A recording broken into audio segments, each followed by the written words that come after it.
O milagre de Dona Maria e a fé de Bruno. Bruno sempre foi um homem trabalhador. Desde jovem aprendeu com o pai que o pão só chega à mesa com suor e dedicação. Aos 38 anos, era mecânico em uma pequena oficina em São Paulo, cidade onde nasceu e criou suas duas filhas, Laura e Sofia, com a esposa Ana. A vida não era fácil, mas eles viviam com dignidade, até que a notícia que ninguém espera chegou. Sua mãe, Dona Maria, de 62 anos, havia sido diagnosticada com aterosclerose avançada. Os médicos foram claros: as artérias de Dona Maria estavam tão obstruídas que qualquer esforço poderia causar um derrame ou um infarto. Ela sentia dores constantes no peito, fraqueza nas pernas e, nas últimas semanas, até falava com dificuldade. Bruno via a mãe, antes tão ativa, agora frágil, sentada na cadeira de balanço, olhando pela janela como se o mundo lá fora já não fosse mais dela.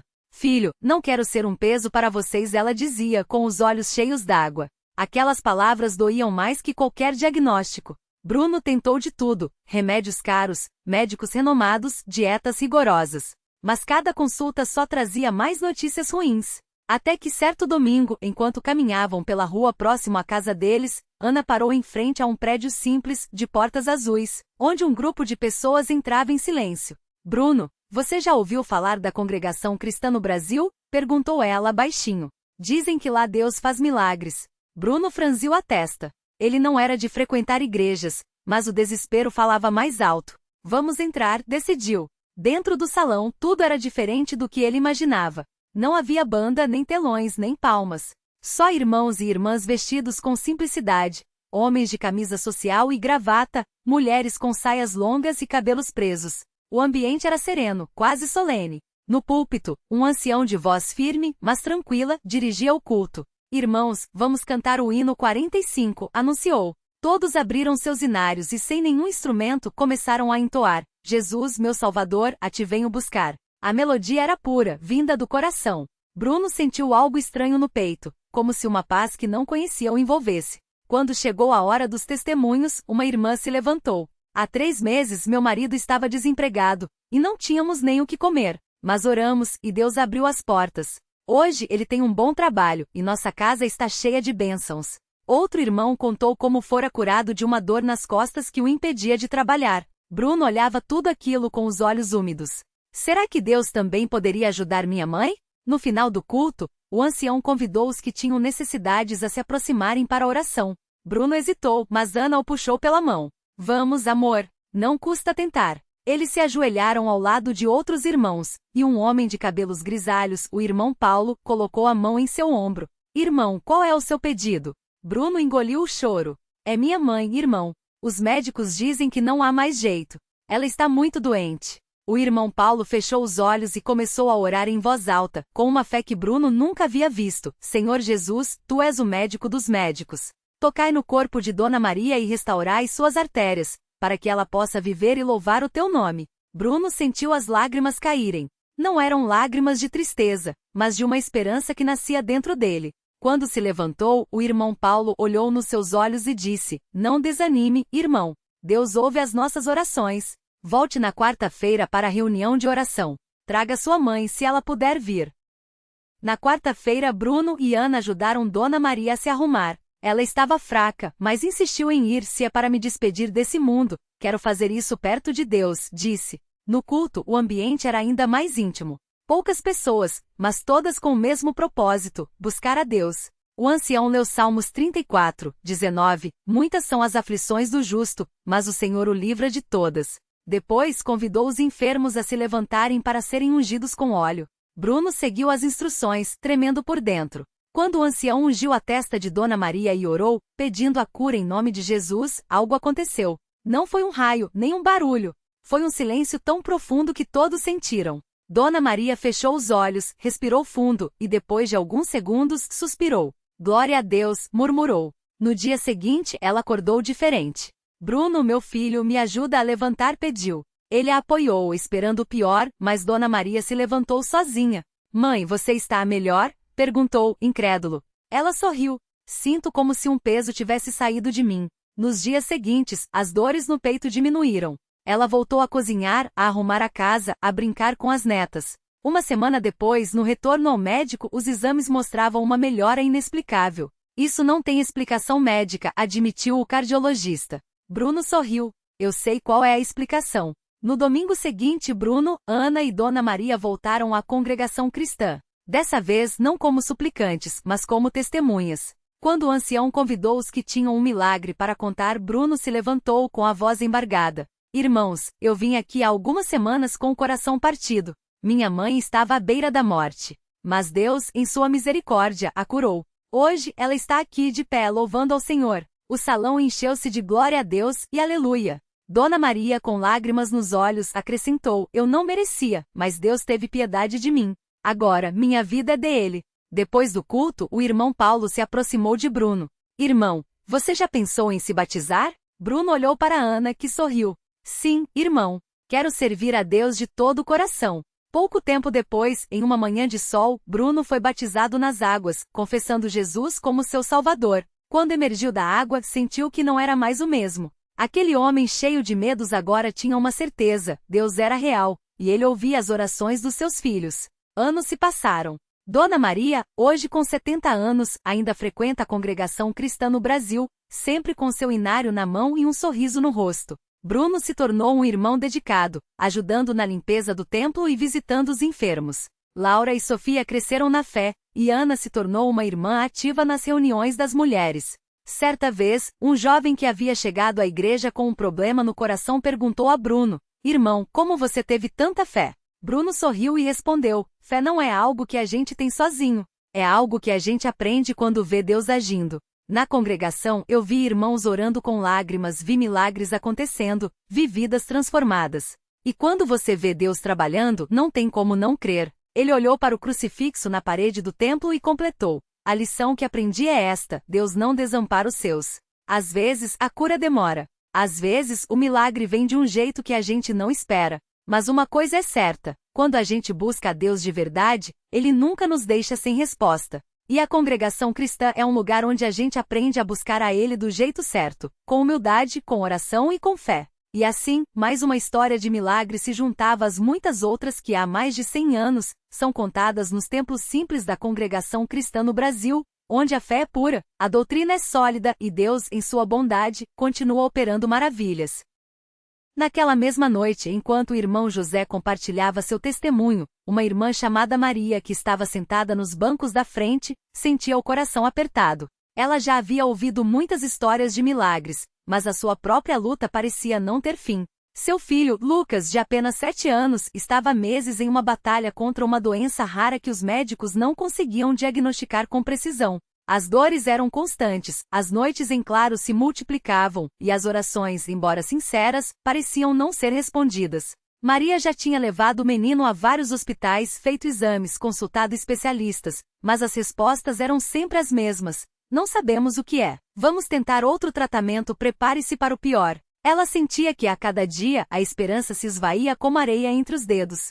Até que naquela noite, enquanto ouvia o irmão José falar sobre a fidelidade de Deus, algo dentro dela se mexeu. Não era apenas uma emoção passageira, era uma certeza que nascia no fundo da alma, Deus não tinha esquecido dela. No final do culto, quando os irmãos se levantaram para a oração final, Maria não conseguiu segurar as lágrimas. Ela se ajoelhou ali mesmo, entre os bancos, e derramou o coração diante de Deus. Não foram palavras bonitas ou elaboradas, mas um clamor sincero: Senhor, eu não aguento mais ver meu filho sofrer. Se o Senhor quiser, cura ele.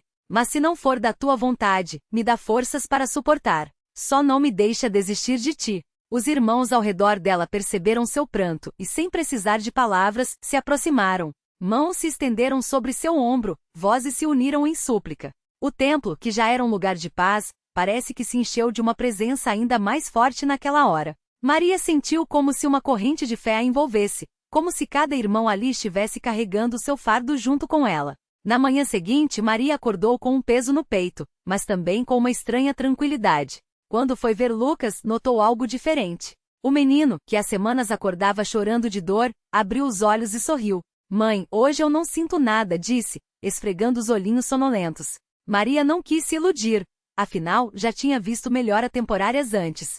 Mas, ao longo do dia, Lucas brincou, comeu com apetite, correu pelo quintal. Nada de queixas, nada de lágrimas. No dia seguinte, o mesmo. E no outro. Maria, cautelosa, marcou uma consulta com o médico que acompanhava o caso. O doutor, ao examinar Lucas, franziu a testa, confuso. Não há sinais de inflamação, não há dor à palpação, murmurou enquanto revisava os exames anteriores. Depois de repetir alguns testes, ele olhou para Maria com uma expressão que ela nunca tinha visto nele. Não sei como, nem porquê, mas tudo voltou ao normal. É como se ele nunca tivesse tido nada. Maria não precisou explicar. Ela sabia. Naquela noite, ao chegar em casa, pegou a Bíblia que ganhará quando foi batizada na congregação e abriu em Marcos 5:34, onde Jesus diz: Filha, a tua fé te salvou, vai em paz. Ela sorriu, porque agora entendia aquilo de um jeito novo. Não era só sobre a cura física, era sobre a paz que enche o coração quando a gente confia que Deus sabe o que faz, mesmo quando a gente não entende. Quando voltou ao templo no domingo seguinte, Maria subiu ao púlpito com Lucas ao seu lado. O menino, antes pálido e frágil, agora corria pelos corredores, rindo com as outras crianças. Irmãos, ela começou com a voz trêmula, eu vim aqui para dizer que Deus ouviu nossas orações. Não foi um médico, não foi um remédio, foi o Senhor. Ele curou meu filho quando já não havia mais esperança. O templo se encheu de glórias a Deus. Muitos choravam, outros erguiam as mãos em ação de graças. E ali, mais uma vez, a congregação cristã se tornava um lugar onde o céu parecia tocar a terra, não por causa de grandes espetáculos, mas porque Deus, em sua misericórdia, escolheu revelar seu poder justamente onde a fé é simples, onde o povo se ajunta em humildade, onde a esperança não morre, mesmo quando tudo parece perdido. Porque afinal, como já disseram tantos irmãos antes dela, Deus não desampara os seus. E quando ele age, não há dúvida de que foi ele, porque só Deus faz o impossível virar realidade. Naquela mesma noite, enquanto a família ainda se abraçava no templo, o menino que havia sido dado como perdido pela medicina começou a contar o que viu enquanto esteve entre a vida e a morte. Com olhos brilhantes e uma paz que não era daquela idade, ele falou baixo, como se compartilhasse um segredo sagrado. Eu vi um homem de branco, mamãe. Ele segurou minha mão e disse: Volte, meu filho, sua mãe ainda precisa de você. Eu queria ficar porque lá era tão bonito, mas ele me trouxe de volta. A mãe, que já havia chorado todas as lágrimas que pensava ter, agora sorria através das que ainda escorriam. Ela sabia.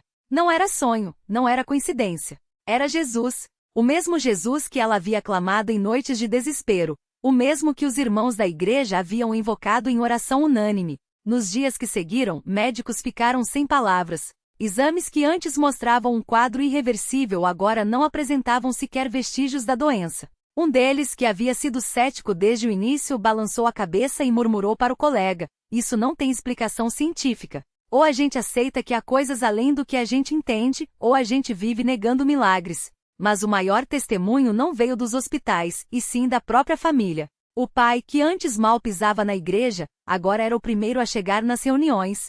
A mãe, que já era fiel, passou a servir com ainda mais amor, como se cada abraço dado a um irmão fosse uma forma de agradecer. E o menino? Ele cresceu com uma fé que nenhum livro poderia ensinar, porque ele havia vivido o poder de Deus. Anos depois, naquele mesmo templo, um jovem se levantou para dar seu testemunho. Era ele, agora um obreiro com a mesma voz calma de quando era criança, mas com uma convicção que só quem viu o milagre de perto poderia ter. Eu poderia estar morto. Os médicos disseram que não tinha jeito, mas Deus tinha outro plano. E hoje eu estou aqui para dizer: se Ele fez por mim, Ele pode fazer por você também. Não importa o que os homens digam, não importa o que os exames mostrem, quando Deus resolve agir, até o impossível obedece. O templo ficou em silêncio por um momento, daqueles silêncios que pesam, que fazem o coração bater mais forte. Depois, como um só, os irmãos começaram a cantar um hino de gratidão. Não era um canto ensaiado, não era por obrigação.